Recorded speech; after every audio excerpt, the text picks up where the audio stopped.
गांव के बाहर घने जंगल के किनारे एक पुरानी आधी टूटी हवेली थी। लोग कहते थे वहां रात होते ही फुसफुसाहटें गूंजती हैं और जिसने भी उस जगह को चुनौती दी वो कभी वैसा वापस नहीं लौटा। लेकिन इस कहानी की शुरुआत उस हवेली से नहीं बल्कि एक एहसान से होती है। एक ऐसा एहसान जिसका बदला एक सांप ने इस तरह चुकाया कि सुनने वालों की रूह कांप जाए। रवि एक साधारण किसान लड़का रोज जंगल के रास्ते से होकर अपने खेत जाता था।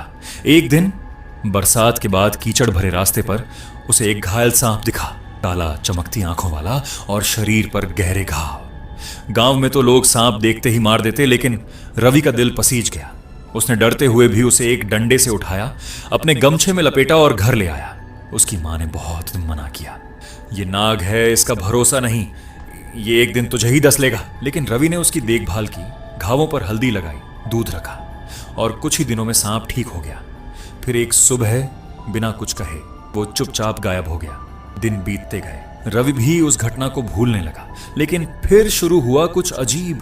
हर रात ठीक 2 बजे उसके घर के बाहर कुछ सरसराहट होती, जैसे कोई भारी चीज रेंग रही हो। पहले तो उसने ध्यान नहीं दिया, लेकिन एक रात उसने हिम्मत जुटाई और दरवाजा खोला। बाहर अंधेरा था, पर जमीन पर एक लंबी लकीर बनी हुई थी, जैसे कोई विशाल सांप अभी अभी गुजरा हो। अगले दिन गांव में खबर फैली, पास के जंगल में रहने वाला बूढ़ा साधु अचानक मर गया। लोग कहते थे उसकी आंखें खुली थीं और चेहरे पर ऐसा डर था जैसे उसने मौत से पहले कुछ भयानक देखा हो। उसी रात रवि को सपना आया। उसने देखा वही काला सांप, लेकिन अब वो बहुत बड़ा था। उसकी आंखें लाल थीं और वो इंसानी आवाज में बोला, तुमने मेरा जीवन बचाया, अब मैं तुम्हारा कर्ज चुकाऊंगा, लेकिन हर एहसान की कीमत होती है। रवि डर के मारे जाग गया, पसीने में भीगा हुआ। उसने सोचा ये सिर्फ सपना है, लेकिन अगले दिन से उसकी जिंदगी बदलने लगी। खेत में उसकी फसल अचानक 2 गुनी उगने लगी। जहां सूखा पड़ता था वहां हरियाली छा गई। गांव वाले हैरान थे, ये चमत्कार कैसे?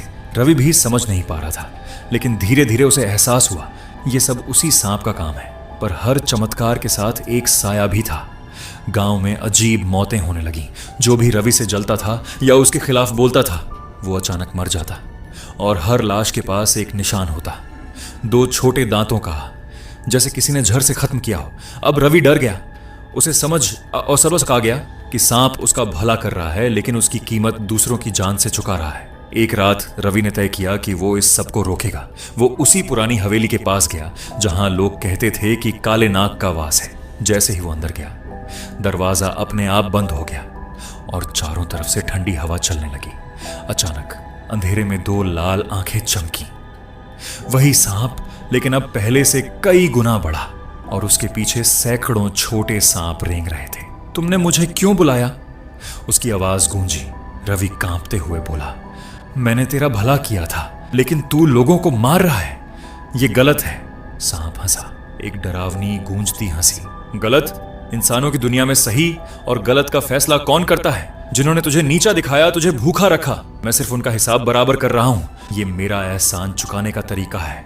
रवि ने हिम्मत जुटाई, मुझे ऐसा एहसान नहीं चाहिए, तू ये सब बंद कर दे। कुछ पल के लिए सन्नाटा छा गया। फिर सांप धीरे धीरे उसके करीब आया, इतना करीब कि उसकी ठंडी सांस रवि के चेहरे पर महसूस हो रही थी। एहसान लिया है तो कीमत भी चुकानी होगी। अचानक हवेली की दीवारें कांपने लगी, जमीन से काले धुएं की लहरें उठने लगी, और रवि के सामने एक भयानक सच आया। वो सांप कोई साधारण जीव नहीं था, वो एक शापित आत्मा था जिसे सदियों पहले धोखा देकर मारा गया था, और अब वो हर उस इंसान को खत्म करता था जो उसे धोखा देने वालों की तरह लगता। अब तेरी बारी है, सांप फुसफुसाया। रवि भागने लगा, लेकिन दरवाजा बंद था। पीछे से सैकड़ों सांप उसकी तरफ बढ़ रहे थे। उनकी फुफकारें पूरे हवेली में गूंज रही थी। जैसे ही वो गिरा, उसे अपने पैर पर एक तेज दर्द महसूस हुआ। उसने नीचे देखा, एक छोटा सांप उसे डस चुका था और उसका जहर धीरे धीरे उसके शरीर में फैल रहा था। लेकिन तभी वही काला सांप आगे आया और बाकी सांपों को रोक दिया। नहीं, ये मेरा कर्ज है, उसने कहा। फिर उसने अपना सिर रवि के घाव पर रखा और जहर को चूस लिया। रवि बेहोश हो गया। जब वो जागा, वो अपने घर में था। सब कुछ शांत था। गांव में मौतें भी रुक गई थीं। ऐसा लगा जैसे सब खत्म हो गया, जैसे वो सब एक बुरा सपना था। लेकिन असली डर अभी बाकी था। कुछ दिनों बाद रवि ने आईने में खुद को देखा और उसकी सांस रुक गई। उसकी आंखों में हल्की लाल चमक थी और उसकी जीभ धीरे धीरे 2 हिस्सों में बंट रही थी। उस रात ठीक 2 बजे उसके घर के बाहर फिर वही सरसराहट हुई, लेकिन इस बार वो बाहर नहीं गया, क्योंकि इस बार वो आवाज बाहर नहीं, उसके अंदर से आ रही थी। और तभी उसे समझ आया, सांप ने अपना एहसान पूरा कर दिया है, अब वो खुद उसी शाप का हिस्सा बन चुका है। तो अगर तुम भी कभी जंगल में किसी घायल सांप को देखो तो सोच लेना, हर मदद का बदला अच्छा ही हो, ये जरूरी नहीं। अगर तुम्हें ये कहानी सुनकर थोड़ा भी डर लगा तो इस वीडियो को लाइक और शेयर जरूर करना, और कमेंट में लिखना मैं सावधान रहूंगा, क्योंकि कौन जाने अगली कहानी कहीं तुम्हारे आसपास की न हो।